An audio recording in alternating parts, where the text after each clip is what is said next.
Hey everyone, in this video we're going to learn how to reset the service maintenance message on an Audi A6 C5. So, when your car hits 6,000 miles, a service INSP message pops up on the dashboard where your mileage is displayed. This means it's time for servicing, like changing oil, filters, and so on. When you see this message, you usually head to the car service station where they change your oil and reset the message. Then you're good to go for the next 6,000 miles until the warning reminds you again to head for service. However, for those of you who change your oil yourselves in your garage, you need to reset this notification on the dashboard. Some folks don't know how to do it, while others don't want to pay for it at the service station, so they end up driving with the Service INSP message.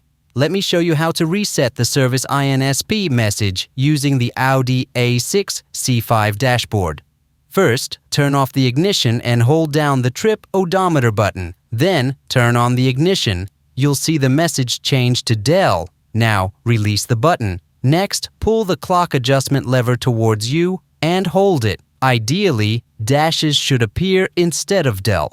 But as you can see, it's not happening for me because my dashboard isn't working properly. Release the lever and press the trip odometer reset button again. After that, turn off the ignition, and now the message shouldn't appear anymore. Turn on the ignition again, and as you can see, the INSP message is gone. Hopefully this video was helpful. See you later.